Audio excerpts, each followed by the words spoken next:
بسم اللہ الرحمن الرحیم۔ اس ویڈیو میں ہم ڈان نیوز پیپر کے ایڈیٹوریل سیکشن میں سے ویکیبلری کے کچھ ورڈ سیکھیں گے۔ ہم کوشش کرتے ہیں کہ ہر مرتبہ ہر ویڈیو میں نئے ورڈز آپ کے لیے لے کر آئیں، پرانے ورڈز ریپیٹ نہ ہوں۔ although it is a tough task but we still manage to do it۔ آپ اگر چاہیں تو ہماری ڈان ویکیبلری کی پلے لسٹ کی باقی ویڈیوز کو بھی دیکھ سکتے ہیں، اس میں قریباً 100 سے زیادہ ویڈیوز ہیں۔ آج کی ویڈیو میں جو 5 ورڈز ہم سیکھ رہے ہیں، آئیے دیکھتے ہیں کہ وہ کون سے ہیں، اور اگر آپ چاہیں کہ نیوز پیپر کی ڈیٹ کون سی ہے تو وہ آپ کو ویڈیو کے ڈسکرپشن میں مل جائے گی۔ another important thing is کہ جو بھی ورڈز آپ اس ویڈیو میں سیکھیں، آپ ان کو ڈان کے ایڈیٹوریل میں بھی ضرور جا کر ریڈ کریں اور آپ دیکھیں کہ وہاں پر یہ الفاظ کس طرح سے استعمال ہوئے ہیں۔ ہم اپنی ویڈیو میں جو بھی سینٹینسز دکھاتے ہیں کوشش کرتے ہیں کہ وہ آسان ہوں اور آپ کو جلدی سمجھ آ جائیں اور آپ ورڈ کو بہتر طریقے سے انڈرسٹینڈ کر سکیں، مگر آپ اگر ویڈیو کے بعد ایڈیٹوریل کو بھی ریڈ کریں تو وہ آپ کے لیے بہت زیادہ ہیلپ فل ہو سکتا ہے۔ تو آئیے بڑھتے ہیں اور دیکھتے ہیں کہ آج کی ویڈیو میں ہم کون سے 5 الفاظ سیکھ رہے ہیں۔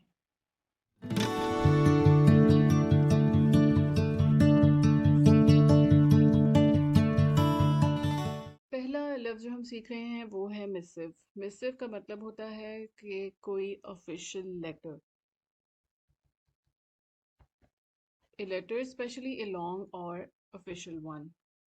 سینٹینس دیکھتے ہیں yet another missive from the foreign office۔ سنونیم اس کا ہے میسج یا پھر communication, letter, word, note, memorandum. Urdu میں اس کو کہتے ہیں مراسلہ، پیغام یا پھر خط۔ یہ ایک لفظ ہو گیا۔ آج کا دوسرا لفظ ہے فیٹ اکامپلی۔ فیٹ اکامپلی ناؤن ہے اور اس لفظ کا اوریجن فرینچ ہے۔ انگلش ایک بہت ہی واسٹ لینگویج ہے، اس کے علاوہ کئی دفعہ آپ یہ دیکھیں گے کہ انگریزی میں ہمارے پاس ایک لفظ ہوتا ہے لیکن اردو میں اس کا ہمارے لیے کوئی ایسا کمپریہنسو یا ون ورڈ سبسٹیٹیوٹ نہیں ہوتا جو اس کا کمپلیٹ میننگ کنوے کر سکے۔ فیٹ اکمپلی ایک ایسی چیز ہوتی ہے جو کہ ہو چکی ہو اور جو بدلی نہ جا سکے یا جو irreversible who. A thing accomplished and presumably irreversible۔ ہم اس کا سینٹینس دیکھتے ہیں We got married secretly and then presented our parents with a fait accompli۔ آپ fait accompli کو کیسے اپنے سینٹینس میں استعمال کریں گے ہمیں ویڈیو کے کامنٹ سیکشن میں بتائیے۔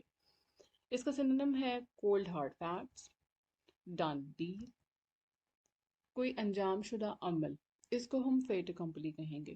فیٹ اکمپلی کو آپ اکمپلشڈ سے یاد رکھیے۔ اگلا لفظ ہے رپوس۔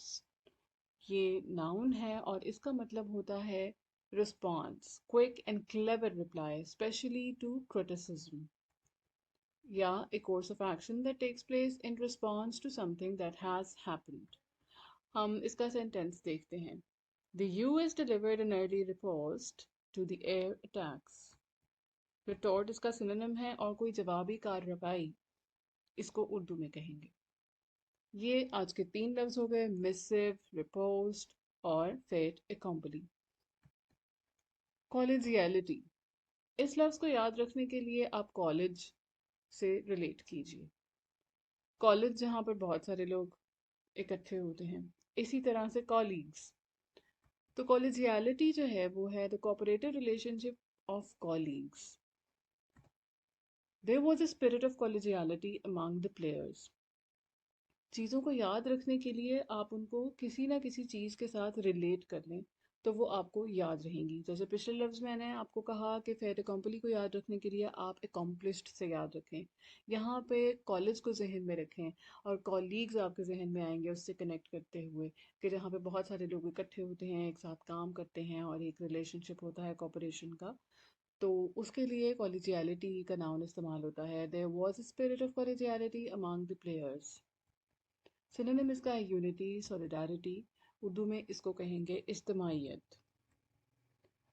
اگلا اور آخری ورڈ ہے انڈگنیشن۔ انڈگنیشن کا مطلب ہوتا ہے a feeling of anger and surprise caused by something that you think is unfair or unreasonable۔ The rise in train fares has aroused public indignation۔ اس کا سنونیم ہے اینگر، آؤٹریج، برہمی، غیظ و غضب۔ تو یہ 5 الفاظ جو کہ ہم نے ڈان ایڈیٹوریل سیکشن میں سے لیے تھے، آپ ان ایڈیٹوریلس کو بھی ضرور ریڈ کریں جہاں سے یہ الفاظ لیے گئے ہیں۔ ہمیں کامنٹ سیکشن میں ضرور بتائیں کہ ہم اپنے ویڈیوز کو کیسے امپروو کر سکتے ہیں، اور آپ مزید کس طرح کا کانٹینٹ دیکھنا چاہتے ہیں، اپنے سوال بھی آپ کامنٹ سیکشن میں لکھ سکتے ہیں۔ Thank you for watching.